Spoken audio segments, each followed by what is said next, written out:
Anne and the planners are back in Amphibia after all this time. The Earth episodes were good fun for sure, especially the episodes involving our goofball FBI agent Mr. X, but in order to take down the two big bads and not allow Earth to be harmed, returning to Amphibia was the best option for all the parties involved. As I usually do, I'm going to be breaking down the episodes released this week, starting off with Commander Anne. The episode opens exactly where Escape to Amphibia ended off, with Anne and the planners looking at a desolate wasteland surrounded by Andreas' factories, an area of Amphibia that used to be filled to the brim with life. Looks like Andreas has more types of robots lurking about too. Scared of being caught by Andreas' robots, they quickly flee back to Wyrtwood, only to find the town in complete shambles as well. Not only that, but a giant centipede with a mind control collar around its neck tries to attack them. The dark pink / light purple color theme for this tech instantly reminded me of the mind controlling mushrooms from the season 1 episode Children of the Spore, and surely enough I was right because Sasha herself confirms that's how Andreas created this technology. Polly goes full beast mode on this centipede but doesn't do enough damage to defeat it. Luckily Sasha, who is equipped with a severed Frobo laser, along with Wally, Loggle, and Mrs. Croker, are able to free the beast from its mind control, allowing it to escape into the wild. The helmets that Wally, Loggle, and Mrs. Croker were wearing are the same helmets that the Toad Meyer wore in the episode Toad Tax, so Grime was likely the one who supplied this armor. Loggle in particular is absolutely jacked now, which is both awesome and hilarious. Apparently he worked out every single day since Anne's been MIA. Sasha then reveals herself to Anne, shocked that she's back. Sasha's not only grew her hair out to let it down, but she's got an even flashier cape than before. This one's more furry looking too. Sasha proceeds to take them to the Planner's house, guarded by Chuck of course. She's been using the Planner family tunnels as a base for the Amphibia resistance. All of Wyrtwood and then some are down there. They got posters of Andreas' face with text saying fight back, Grimes teaching youngins how to fight with spears, one of those kids being Bailey, the young Bittyberg frog from the season 2 episode The Ballad of Hoppediah Planner. Sasha lets Anne know that Marcy's still alive but has been taken prisoner. While she's technically right, it's clear by Sasha's wording that the new core has not made an appearance in Wyrtwood yet. Both Anne and Sasha are going to need to see that at the same time for peak emotional turmoil. Cut to Sasha calling a resistance meeting to instate Anne and the planners as part of the resistance. The townspeople couldn't be happier to see them. Even Mayor Toadstool is thrilled. Sasha gives the planners some supplies and tells them to pick a cave to sleep in, but poor Hot Pop's been so spoiled by Earth he doesn't want to go back to regular Amphibia toothbrushes. Anne tries to bring up what happened before she was zapped to Earth, but Sasha lays it all out, saying her days of toxic manipulation are over, and with Marcy in trouble on top of that, she wants to be on the same side as Anne for once. I don't know if anyone else noticed this, but Sasha's arms are drawn slightly bigger than Anne's throughout these two episodes. Her whole thing's always been physical strength, yeah, but I don't recall her arms being bigger than other human characters until this episode. Nice little detail right there. This leads to Sasha giving Anne the Knight Helmet of Authority, naming her the new leader of the resistance, saying to Anne the only reason Wyrtwood held out for so long was because they were waiting for her to return.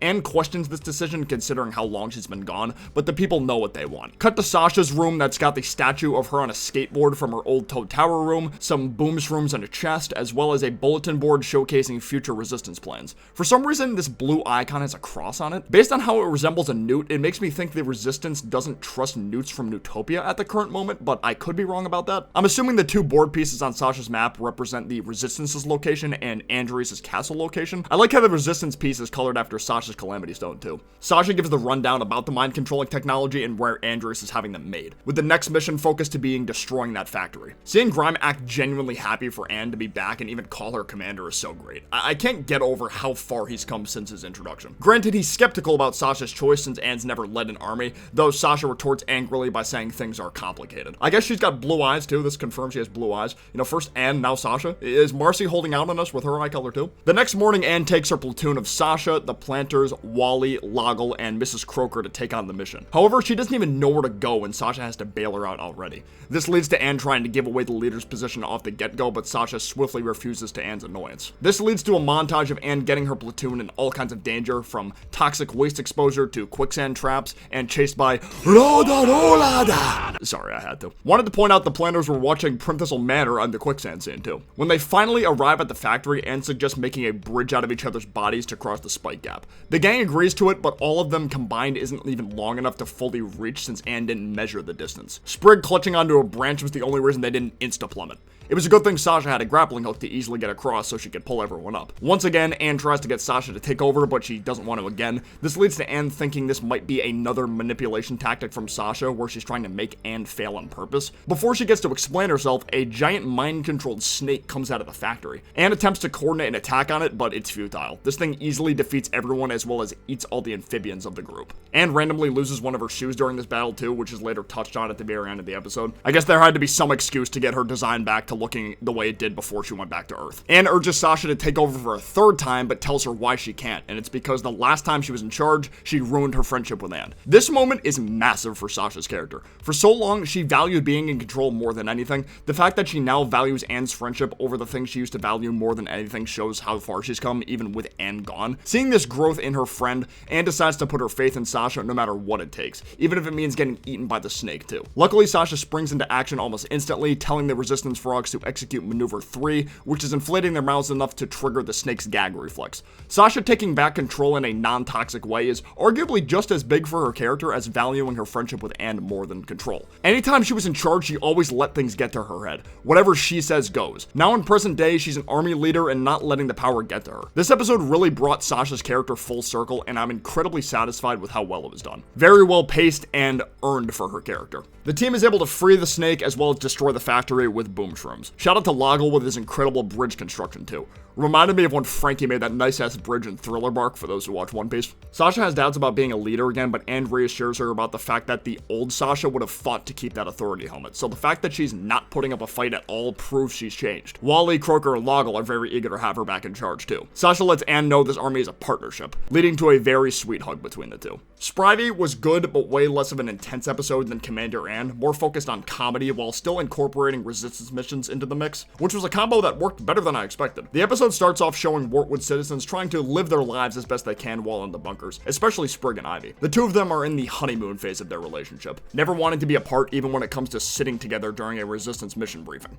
It's starting to annoy the other townsfolk too. Sasha pulls up wearing her own version of the authority helmet, which is a tiara modeled after her signature pink flamingo sword. Grime lets everyone know the good news is that they were able to secure supplies from a wealthy individual who's pro-Wartwood. Though the bad news is the only way this guy can get to Wartwood is through the mountain pass, which is guarded by one of Andrius' laser cannons. The plan is to take out the force field guarding the cannon, then destroy the cannon so the supplier can make it through the mountains. Sasha chooses Fern, Stumpy, Sprig, and Ivy for this mission. Blood splits them up into teams of Sprig and Stumpy and Ivy and Fern, which of course makes the Sprivy couple very depressed. Meanwhile, the rest of the resistance takes the day to have a piñata party. Why do they have a piñata of Andrius just lying around ready to go? That's just very odd, but I love it. They try to reason with Sasha, but she denies it since the pairings she chose are crucial to the mission's success. This doesn't stop them from trying to switch the teams as long as Sasha's kept ignorant. It's so adorable how Sasha never broke her cheerleading habits even though she's been in Amphibia for this long. On their way to the cannon, Sprig shows Stumpy and Fern a forge note saying how Sasha wants the pairing switched with Sprig and Ivy dating and such. Fern and Stumpy agree to it since they trust Sasha's quote-unquote word. Now Sprivy goes to the laser cannon itself, while Frumpy, yes, Frumpy, goes to the force field generator. Sprivy easily makes it to the main body of the cannon, whereas the other pair is taking a bit longer, mainly because Stumpy isn't good with going uphill. Even though they reach the top, Stumpy accidentally activates the security system, revealing a giant crab robot hidden underground. Meanwhile, Sprivy work on their couple's dance routine while waiting. We see them do the Charlie Brown Christmas dance along with some classic Irish step too. However, the force field still isn't down, making them think the Frumpy duo is in trouble, so they spring into action after them. This leads to the original pick duos having to work together to get the mission done. Ivy and Fern defeat the crab robot, while Stumpy and Sprig go to the cannon. It's thanks to Stumpy's spatula hand that he's able to check if the force field is up or not in a safe manner. The girls defeat the crab, while Sprig is able to cover Stumpy from the incoming Frobo. That signal means mission success. Back at the mountains, Sprig confesses to Sasha about the switch, but she was onto them anyway. She explains the reason the two of them weren't together was because they're two of the strongest commandos, and Fern and Stumpy are two of the best specialists. It was the best way to balance the teams. Thankfully, she was only mildly pissed since they completed the mission anyway. The episode ends with Wally's dad being revealed as the pro-resistance supplier. It's nice to know that not every rich capitalist welcomed Andrius' tyrannical rule. Let me know what you guys thought of these episodes though. Did you like them more than last week's? Also, if I missed any important details in the breakdown, let me know in the comments down below. I'd love to know y'all's thoughts. Of course, if you enjoyed this video, be sure to leave a like down below. It helps out a ton. But for now, I will see you guys next time. Peace out. Take care. Bye-bye.